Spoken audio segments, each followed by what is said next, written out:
बेटे ने जब अपना फैसला सुनाया तो संगीता सुन रह गई। उसे लगा जैसे उसके पैरों में खड़े रहने की शक्ति समाप्त हो गई है। कहीं गिर न पड़े इस डर से सामने पड़ी कुर्सी पर धम से बैठ गई। 27 साल के बेटे को जो बताना था वह बता चुका था और अब माँ के मुंह से समझाने जैसा कुछ सुनने के लिए खड़े रहना उसके लिए मूर्खता छोड़ और कुछ नहीं था। फिर माँ के साथ इतना लगाव, जुड़ाव, अपनापन या प्यार उसके मन में था भी नहीं जो अपनी कही हुई भयानक बात की माँ के ऊपर क्या प्रतिक्रिया है उसको देखने के लिए खड़ा होकर अपना समय बर्बाद करता। संगीता ने उसकी गाड़ी के स्टार्ट होने की आवाज़ सुनी और कुर्सी की पुश्त से टेक लगाकर निढाल सी फैल गई। जीते जागते बेटे से यह बेजान लकड़ी की बनी कुर्सी उस समय ज़्यादा सहारा दे रही थी। काम वाली मालती गेहूं पिसवाने गई थी, अतः जब तक वह नहीं लौटती अकेले घर में इस कुर्सी का ही सहारा है। पति का जब इंतकाल हुआ तो बेटा 8वीं में था। संगीता को भयानक झटका लगा पर उसमें साहस था। सहारा किसी का नहीं मिला। मायके वालों में सामर्थ्य ही नहीं थी, ससुराल में संपन्नता थी पर किसी के लिए कुछ करने का मन ही नहीं था। वह समझ गई थी कि अब अपनी नाव को खुद ही खींचकर किनारे पर लाना है। पति के फंड का पैसा लेकर मासिक ब्याज खाते में जमा किया। बीमा का जो पैसा मिला उससे आवास विकास का यह घर खरीद लिया। जितना भी ब्याज आता खाना और बेटे की पढ़ाई में खत्म हो जाती, पर कपड़ा, सामाजिकता, बीमारी आदि सब कैसे हो उसका उपाय भी मिल गया। पड़ोस में एक प्रकाशक थे, पाठ्यक्रम की किताबें छापते थे। उनसे मिलकर कुछ अनुवाद का काम मांग कर लाई। उससे जो आय होती उसका काम ठीक ठाक चल जाता। अब अभाव नहीं रहा। काम वाली मालती को पूरे समय के लिए रख लिया तो गाड़ी पटरी पर आकर ठीक ठाक चलने लगी। उसने सोचा जीवन ऐसे ही कट जाएगा, पर इंसान जो सोचता है उसके विपरीत करना ही नियति का काम है। तो संगीता के सपने भला कैसे पूरे होते?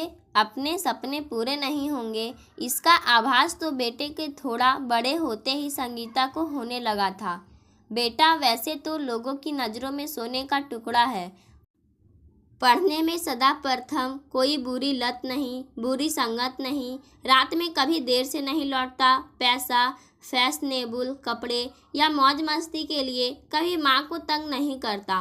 पर जैसे जैसे बड़ा होता जा रहा था संगीता अनुभव करती जा रही थी कि बेटे का रूखापन उसके प्रति बढ़ता जा रहा है। कोई लगाव, प्यार तो माँ के प्रति बचा ही नहीं था।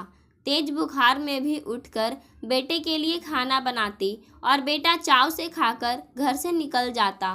भूल कर भी यह नहीं पूछता कि माँ तुम्हारी तबीयत कैसी है। संगीता इन बातों को बेटे से कहे भी तो कैसे? ऊपर को मुंह करके थूको तो थूक अपने मुंह पर ही आकर गिरता है। दुश्मन भी यह जानकर खुश होंगे कि बेटा उसके हाथ के बाहर है। दूसरी बात यह थी कि उसके मन में भय भी था कि पति का छोड़ा यह घर उनके पीछे बिना बिखरे टिका हुआ है। लड़ाई झगड़ा करे और बेटा घर छोड़कर चला जाए तो एक तो घर घर नहीं रहेगा, दूसरी और बड़ी बात होगी कम उम्र की कच्ची बुद्धि लेकर घर से निकल वह अपना ही सर्वनाश कर लेगा। बेटा कैसा भी आचरण क्यों न करे, वह माँ ही होती है जो बेटे को कभी भी सर्वनाश के रास्ते में नहीं धकेल सकती। अवहेलना, अनादर सह कर भी नहीं।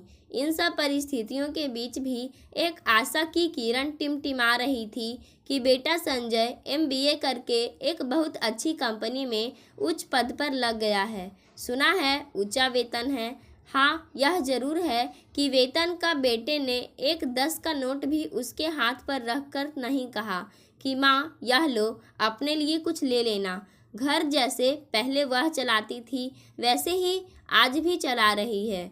अब तो बड़े बड़े घरों से अति सुंदर लड़कियों के रिश्ते भी आ रहे हैं। संगीता खुशी और गर्व से फूले नहीं समा रही है। इनमें से छांटकर एक मनपसंद लड़की को बहू बनाकर लाएगी तो घर का दरवाजा हंस उठेगा। बहू उसके साथ साथ लगी रहेगी। बेटे से नहीं पटी तो क्या, पराई बेटी अपनी बेटी बन जाएगी।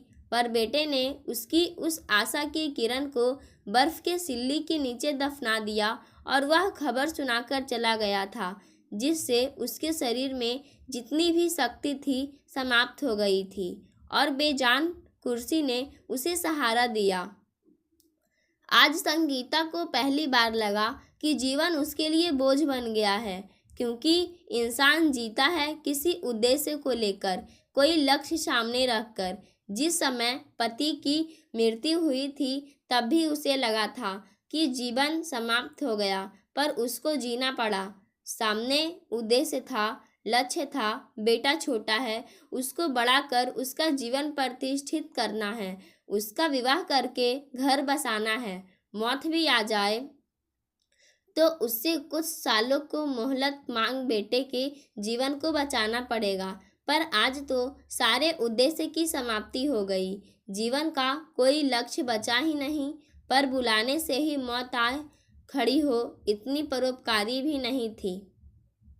मालती गेहूं पिसा कर लौटी। आटे का कनस्तर स्टोर में रखकर साड़ी झाड़ती हुई आकर बोली, आंटी नाश्ता बना लूं? भैया चला गया क्या? बाहर गाड़ी नहीं है? रहने दे, मेरा मन नहीं है। तू कुछ खा ले, फिर भैया का कमरा ठीक से साफ कर दे। आता ही होगा। फिर कुछ हुआ? अरे बिना खाए मर भी जाओ तो भी बेटा पलटकर नहीं देखने या पूछने वाला। तुम इतनी बीमार पड़ी पर कभी बेटे ने पलट कर देखा या हाल पूछा? बात ना करके कमरा साफ कर। आता ही होगा। वो कहाँ गया है? ब्याह करने गया है। इतना सुनते ही मालती धर्म से फर्श पर बैठ गई। जल्दी कर, रजिस्ट्री में समय ही कितना लगता है। बहू लेकर आता होगा। बेटा नहीं, दुश्मन है तुम्हारा। कब से सपने देख रही हो उसके ब्याह के। सारे सपने पूरे नहीं होते। उठ जल्दी कर। कौन है वह लड़की? मैं नहीं जानती, नौकरी करती है कहीं। तुम भी आंटी जाने क्यों बेटे के इशारे पर नाचती हो, अपना खाती हो, अपना पहनती हो, उल्टे बेटे को खिलाती पहनाती हो। सुना है मोटी तनख्वाह पाता है, पर कभी 10 रुपये तुम्हारे हाथ पर नहीं रखे और अब ब्याह भी अपनी मर्जी से कर रहा है। ऐसे बेटे के कमरे की सफाई के लिए तुम मरी जा रही हो। मालती की बात सुन गहरी सांस ली संगीता ने और बोली, क्या करूं बता। पहले ही दिन नई बहू सास को बेटे से गाली खाते देखकर क्या सोचेगी। यह तो ठीक कह रही हो। कुछ देर बाद जब बड़ी सी पहिए लगी अटैची खींचते संजय के साथ टाइट जींस और टी शर्ट पहने और सिर पर लड़कों जैसे छोटे छोटे बाल सावली दुबली पतली लावण्यहीन युवती को लेकर आया, तब घड़ी ठीक 12 बज रही थी। एक झलक में ही लड़की का रूखा चेहरा, चाल चलन की उद्दंडता देख संगीता समझ गई कि उसे अब पुत्र मोह को एकदम ही त्याग देना चाहिए। यह लड़की चाहे जो भी हो, उसकी या किसी भी घर की बहू नहीं बन सकती। फिर पता नहीं संजय ने क्या सोचा और बोला, रीटा यह मेरी माँ है और माँ यह रीटा। जरा सा सिर हिला या नहीं हिला पर वह आगे बढ़ गई। कमरे में जाकर संजय ने दरवाज़ा बंद कर लिया। हो गया नई बहू का गृह प्रवेश और नई चमचमाती जूती के नीचे रौंदती चली गई थी वह संगीता के वे सारे सपने जो जीवन की सारी निराशाओं के बीच बैठकर देखा करती थी।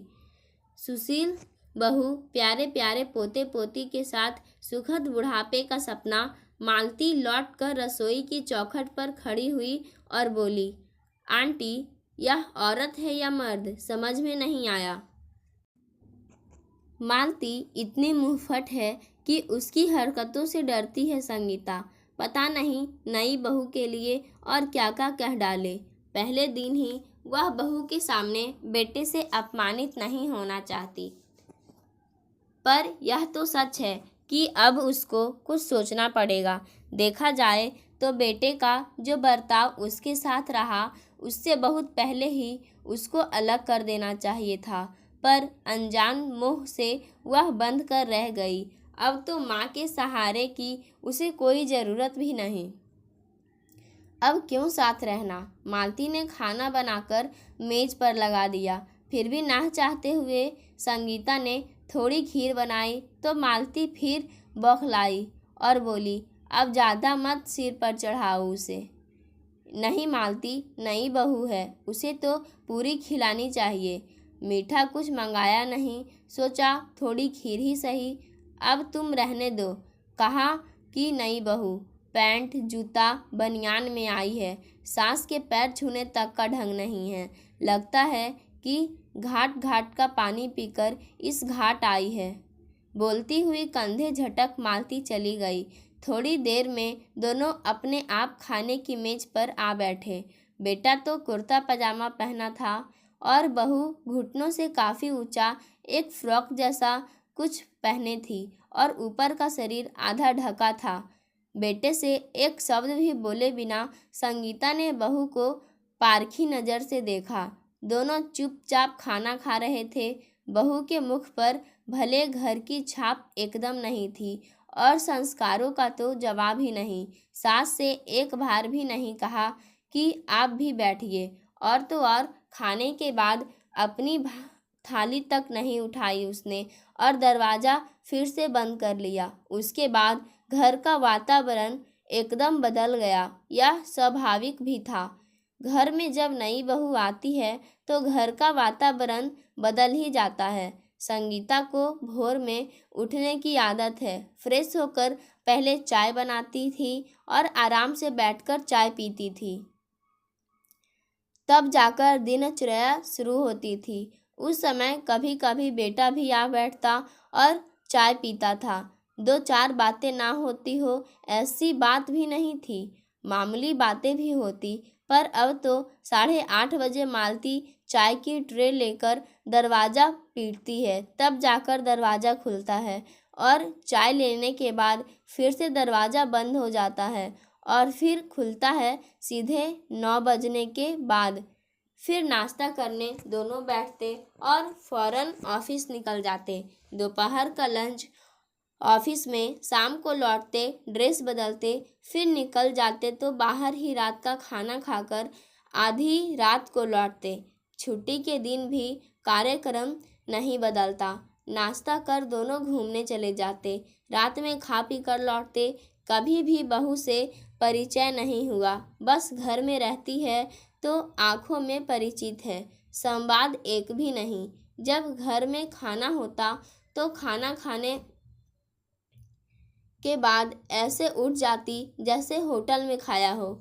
ना थाली उठाती, ना बचा सामान समेटकर फ्रिज में रखती। संगीता हैरान होती कि कैसे परिवार की पतली है यह लड़की। संस्कार तो दूर की बात, साधारण सी तमीज़ भी नहीं सीखी है इसने। और यह सब छोटी मोटी बातें तो बिना सिखाए ही लड़कियां अपनी सहज प्रवृत्ति से सीख जाती है। इसमें तो स्त्री सुलभ कोई गुण ही नहीं है। पता नहीं इसके परिवार वाले कैसे हैं, कभी बेटी की खोज खबर लेने भी नहीं आते। संगीता ने जब अपने को पूरी तरह समेट लिया है, जो मन में आए करो, मुझसे क्या मतलब, कुछ इस प्रकार के विचार बना लिए उसने। सोचा था घर छोड़ हरिद्वार जाकर रहेगी, पर इस घर की एक एक चीज़ उसकी जोड़ी हुई सजाई हुई है। बड़ी ममता है इस सजी सजाई गृहस्थी के प्रति। फिर यह घर भी तो उसके नाम है, वह क्यों अपना घर छोड़कर जाएगी। जाना है तो बहू बेटे जाएंगे। मालती भी यही बात कहती है। इस समय उसका अपना कोई नहीं तो बस मालती है। महीने का वेतन और रोटी कपड़े पर रहने वाली मालती ही एकमात्र अपनी है। बहुत दिनों की सुख दुख की गवाह और साथी। बेटे ने घर के लिए कभी पैसा नहीं दिया और आज भी नहीं देता है। संगीता ने भी यह सोचकर कुछ नहीं कहा कि ये लोग घर पर केवल नाश्ता ही तो करते हैं। बहू तो कमरे से बाहर आती ही नहीं है। कभी कभी चाय पीती हो तो बेटा रसोई में जाकर चाय बना देता है। 2 कप कमरे में ले जाते हुए माँ को भी 1 कप चाय पकड़ा जाता है। बस यही सेवा है माँ की। अरे, माँ से जन्म का बंधन है। 1000 अपमान सहकर भी बेटे को छोड़कर जाने के लिए उसके पैर नहीं उठेंगे। लेकिन पत्नी तो औपचारिकता के बीच बंधा रिश्ता है। सास बहू दोनों उत्तरी और दक्षिणी ध्रुव के निवासी हैं, तो निकटता आएगी कहाँ से। जो भी हो, समय रुकता नहीं। हर रात के बाद तारीख बदलती है और हर महीने के बाद पन्ना पलट जाता है। कलर बदल कर दूसरा लगा और उसके भी कई पन्ने बदल गए। तभी अचानक एक दिन संगीता को लगा कि कहीं कुछ गड़बड़ है। जो गाड़ी सीधी सपाट पटरी पर दौड़ रही थी वह अब झटके खाने लगी है। मालती कमरे में थाली देकर आती है। बेटा तो अभी घूमने निकल कर जाता तो रात में खा कर आता है, पर बहू घर में ही रहती है। कभी कभार गई तो मालती से बोल जाती है कि उसका खाना ना रखे। बहू में कोई भी अच्छाई नहीं थी। औरतों में जो सहज गुण होते हैं वह भी उसमें नहीं थे। पर एक बात अच्छी थी जो संगीता को पसंद थी, वह यह कि बहू बहुत मीठा बोलती थी। एक तो वह बोलती ही कम थी। कभी पति या मालती से बोली भी तो इतनी धीमी आवाज में कि अगले को सुनने में कठिनाई हो। पर अब कभी कभी बंद दरवाजे के उस पार से उसकी आवाज बाहर आकर संगीता के कानों से टकराती। शब्द तो समझ में नहीं आते, पर बहुत वह उत्तेजित है। गुस्से में यह समझ में आता है, यह झल्लाहट भरा स्वर सीधे सीधे मन मुटाव का संकेत है। संगीता इतना अवश्य जान जाती। संगीता चिंता में पड़ गई। शादी को थोड़े दिन ही हुए हैं और अभी से आपसी झगड़ा, यह कोई अच्छी बात तो नहीं है। बेटा बदमिजाज के साथ स्वार्थी भी है, यह तो जानती है, पर माँ के साथ जैसा किया वैसा पत्नी के साथ नहीं चल सकता। इतनी सी बात वह ना समझे, इतना तो मूर्ख नहीं। अरे, माँ से जन्म का बंधन है। 1000 अपमान सहकर भी बेटे को छोड़कर जाने के लिए उसके पैर नहीं उठेंगे। लेकिन पत्नी तो औपचारिकता के बंधा रिश्ता है। जब चाहे तोड़ लो। उस पर अपना रौब दाव चलाने का प्रयास करेगा तो वह क्यों सहेगी। उस पर बराबर की कमाने वाली पत्नी। गलती बहू की ही है यह कौन जाने, और जानकर होगा भी क्या। उनका जीवन वे जी रही हैं, अपना जीवन संगीता जी रही है। यही तर्क देकर अपने मन को शांत करती, पर यह एक कांटा उसके मन को चुभता रहता कि पल्ला झाड़ लेने से समस्या का समाधान नहीं होता। बहुत सुंदर एकदम नहीं, उसे पसंद भी नहीं। चेहरा मोहरा जैसा भी हो, संगीता को उसकी आंखें पसंद थी। बड़ी बड़ी 2 उजली आंखों में जीवन का सपना भरा रहता था। अब वह आंखें बूझी बूझी सी हो गई है। ऐसा क्यों हुआ। यह तो प्रेम विवाह है। एक दूसरे को जांच परख समझ बूझ कर दोनों विवाह तक पहुँचे हैं। थोपी हुई शादी नहीं थी कि एक दूसरे को समझने का अवसर नहीं मिला। फिर ऐसा क्यों हुआ। 2 साल भी नहीं हुए, एक दूसरे के प्रति आकर्षण भी समाप्त हो गया। अभी तो सामने पूरा जीवन पड़ा है। ऐसे क्या ये सारा जीवन काटेंगे। दोनों अपनी अपनी धुन पर चलने लगे तो जीवन की गाड़ी चलेगी कैसे। विराग विद्वेष का कारण क्या है, पता चले तो समझाया भी जा सकता है, पर अंधेरे में वह तीर चलाएगी भी तो किधर। मालती से कुछ कहना बेकार है, वह तो पहले से ही जली भुनी बैठी है। रोज एक बार यह जरूर कहती है कि आंटी, इनको अपने घर से भगाओ। इनसे तो किराएदार भले, जो किराया भी देंगे, देखभाल भी करेंगे। उसने पहले ही दिन से उसने बहू से एक दूरी बना ली थी और अब एक तक वो दूरी बराबर बनाकर रखा था। सोचा था नई बहू है, दूरी को मिटाने के लिए पहल करेगी, पर नहीं। अब तक उसने दूरी मिटाने की पहल करना तो दूर, उस दूरी की दीवार पर पक्के प्लास्टर की परत चढ़ा दी, लेकिन हालात ने करवट ली। बहू की दूरी मिटाने के लिए उसी को पहल करनी पड़ी। वह रोज सुबह पार्क से घंटे भर में टहलकर लौट आती है, पर उस दिन पार्क के लिए श्रमदान का कार्यक्रम चल रहा था, इसलिए लौटने में 3 घंटे लग गए। घर के अंदर पैर रखते ही मन चकसा कर उठा। एक अनजान आशंका से पीड़ित हो उठी वह।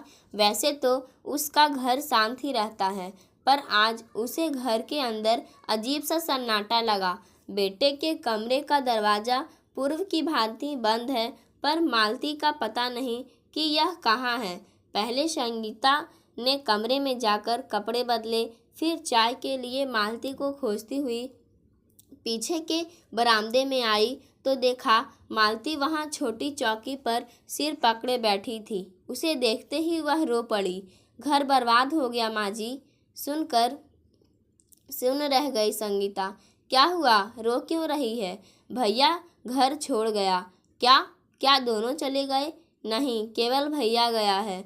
वह रानी जी तो कमरे में सो रही है। आंटी, आपके जाने के बाद दोनों में खूब झगड़ा हुआ। भैया अपने कपड़े 2 अटैचियों में भरकर गाड़ी स्टार्ट करके चला गया। मालती की बात सुनकर अब संगीता भी उसी चौकी पर बैठ गई। यह घटना तो सोच के बाहर की है। पढ़ने, सुनने और देखने में यही आता है कि बहू को घर से निकाला गया है, पर पत्नी को घर में रखकर पति घर छोड़ गया। ऐसी घटना तो कभी देखी या सुनी नहीं। मालती चाय का पानी रखते हुए बड़बड़ा रही थी। बेचारा करेगा भी क्या, यह औरत है ही पूरी मर्दमार। संगीता ने डांटा। चुप कर, यह मर्दमार हो या ना हो, पर मेरा बेटा पूरा शैतान है। यह उसका घर है, वह क्यों जाएगा घर छोड़कर? तब मालती बोली, तुम इसे निकालो घर से, तब भैया लौटेगा। ना रंग, ना रूप, ना अदब, ना कायदा। आसमान पर पैर धरकर चलती है। अब तू चुप भी करेगी या नहीं? कुछ खाया इन लोगों ने? नहीं, पहले लड़ते रहे, फिर भैया चला गया। संगीता ने कहा। मालती 2 कप चाय बनाना। ट्रे में 2 प्याली चाय लेकर संगीता अंदर आई और स्टूल पर ट्रे रख दी। संगीता को देखते ही रीटा ने सिर झुका लिया। आज संगीता ने इतने दिनों में पहली बार बहू को नज़र भर देखा। इतने दिन मन में इतना विराग था कि मुंह देखने की इच्छा ही नहीं हुई। आज मैक्सी पहने सिर झुकाकर बैठी हुई बड़ी असहाय और मासूम लग रही थी। संगीता के मन में टीस उठी। कुछ भी हो, कैसे भी घर की बेटी हो, पर उसका बेटा इसे पत्नी का दर्जा देकर घर लाया है। उसकी पुत्र वधू है और यह परिचय समाज ने स्वीकार भी कर लिया है। तो कितनी भी अलग थलग रहे, है तो उसके परिवार का हिस्सा ही, और चूंकि वह इस परिवार की मुखिया है तो परिवार के हर सदस्य के सुख दुख का दायित्व उसका ही है। संगीता ने पहली बार बहू के सिर पर अपना हाथ रखा और नरम स्वर में बोली, चाय पी लो बेटी। उसकी आंखें डबडबा गई। रुलाई रोकने के लिए दांतों तले होठ दबाया और चाय उठाकर धीरे धीरे पीने लगी। संगीता ने अपना कप उठा लिया और उसके पास बिस्तर पर बैठ गई और बहू की तरफ पैर लटकाकर वह भी चाय पीने लगी। चाय समाप्त कर दोनों ने कप ट्रे में रख दी। तब संगीता बोली, बताओगी कि तुम दोनों का झगड़ा क्या है? यह सुनकर उसका सिर और झुक गया। चिंता मत करो, संगीता ने बहू को समझाते हुए कहा। ऐसा कभी कभी हो जाता है। संजीत को गुस्सा जल्दी आता है तो उत्तर भी जल्दी जाता है। देखना कल ही आ जाएगा। वह इतना सुबह उठी और बोली, अब वह नहीं आएगा। ऐसा क्यों कह रही हो? चौंकते हुए संगीता ने पूछा। लौटेगा क्यों नहीं? झगड़ा तलाक को लेकर हो रहा था। तलाक पर क्यों? वह मांग रहा था और मैं दे नहीं रही थी, इसलिए। क्या कह रही हो? तुम दोनों ने तो अपने पसंद से शादी की थी। क्या तुम्हारे बीच प्यार नहीं था? प्यार तो था, तभी तो भरोसा किया था। पर उसके ऑफिस में एक नई रिसेप्शनिस्ट आई है और अब संजय उसे पसंद करने लगा है। कह रहा था कि मुझसे तलाक लेकर उससे शादी करेगा। यह सुनकर जल भून गई संगीता। शादी मजाक है क्या? और मेरा घर भी होटल नहीं कि जब जिसे चाहे लेकर आ जाए। अब गया कहाँ है? तलाक नहीं मिला तो किराए पर एक फ्लैट लिया है, वे दोनों वहीं रहेंगे। संगीता के पैरों के नीचे से धरती खिसक गई। बिना विवाह किए ही साथ रहेंगे? आजकल बहुत से युवक युवतियाँ इस तरह साथ रह रहे हैं। दोनों देर तक चुप रही। फिर रीटा बोली, आपसे एक प्रार्थना है। बोलो। आप माँ हैं, पर मैंने आपको कभी सम्मान नहीं दिया, माँ कहने का अधिकार भी नहीं लिया। पर आपसे विनती है कि कुछ दिन मुझे अपने घर रहने देंगी? या तुम क्या कह रही हो? माँ जी, मेरे पास रहने के लिए कोई जगह नहीं है, खोजने में थोड़ा समय लगेगा। तब तक तुम्हारे माता पिता? संगीता ने बीच में उसकी बात काटते हुए पूछा। मैं अनाथ आश्रम में पली हूँ। माता पिता कौन है भी या नहीं? मुझे नहीं पता। आश्रम अच्छे स्तर का था, मैं पढ़ने में बहुत अच्छी थी तो ट्रस्ट ने मुझे पढ़ाया। स्कॉलरशिप भी मिलती थी। BSc के बाद कंप्यूटर की डिग्री ली। चाहती थी डॉक्टर बनना, पर ट्रस्ट ने इतनी लंबी पढ़ाई की जिम्मेदारी नहीं ली। इसके बाद मुझे यह नौकरी मिल गई। मुझे 20,000 रुपये तनख्वाह मिलती है, सो कहीं भी किराए पर घर ले सकती हूँ। पर डर लगता है, सुरक्षा कौन देगा? मैं लड़कियों को किसी हॉस्टल की तलाश में हूँ, मिलते ही चली जाऊँगी। बस तब तक। कैसी बात कर रही हो? तुम इस घर में ब्याह कर आई हो, इस घर की बहू हो, तो मेरे रहते तुम अकेले किराए के घर में नहीं रहोगी। इतनी देर में झरझर रो पड़ी रीटा। संगीता का मन ममता से भर उठा। उसे लगा कि वह उसकी अपनी बेटी है। उसने रीटा को स्नेह से सीने से लगा लिया और बोली, रोना नहीं, कभी मत रोना। आंसू औरत को कमज़ोर करते हैं और कमज़ोर पर पूरी दुनिया हावी हो जाती है, चाहे वह पति हो या बेटा। मैं तुम्हारे साथ हूँ, तुम मेरे पास ही रहोगी, कहीं नहीं जाओगी। रीटा ने आंसू पोंछे और बोली, अगर संजय लौट आया और घर छोड़ने को बोला तो? बेटी, यह घर मेरा है, उसका नहीं। इसमें कौन रहेगा कौन नहीं रहेगा, इसका फैसला मैं करूँगी। हाँ, शराफत के साथ लौटे और हमारे साथ समझौता करके रहना चाहे तो वह भी रहे। माँ जी, मैं उसे कभी तलाक नहीं दूंगी, यह तो तय है। कभी मत देना। देखो, उसने मेरा बहुत अपमान अनादर किया है, पर मैंने उसे घर से नहीं निकाला। जानती हो क्यों? वह इसलिए कि 2 प्राणियों का परिवार है, एक गया तो बचेगा क्या? अब वह खुद घर छोड़ गया है, अब लौटना है तो हमारी शर्तों पर लौटेगा, नहीं तो जाए। पर वह जबरदस्ती करेंगे तब? रीटा ने कहा। घर में फ़ोन है और पुलिस थाना भी 2 कदम पर है। चलो उठो, नहा धोकर खाना खाओ। रीटा अपने सास से लिपट गई। आज उसे पहली बार महसूस हुआ कि माँ का प्यार, वह स्नेह क्या होता है। कुछ दिन बाद संजय ने सोचा कि अब घर जाने का समय हो गया है, क्योंकि इतने दिनों में रीटा उस घर से हमेशा के लिए चली गई होगी। जब संजय उस लड़की को लेकर घर के दरवाजे पर कदम रखा तो संगीता को समझते देर नहीं लगी। उसने दरवाज़ा बिना खोले कहा, तुम्हारे लिए इस घर के दरवाजे हमेशा के लिए बंद हो चुके हैं। तुम स्वेच्छा से दरवाजे के बाहर से ही लौट जाओ तो अच्छा रहेगा, वरना मैं पुलिस को फ़ोन कर दूंगी। संजय चुपचाप वापस लौट गया। संगीता सोचने लगी, ऐसे नालायक बेटे के बदले इस असहाय लड़की की माँ बनकर इसको घर में हमेशा के लिए पनाह दे देना बेहतर है।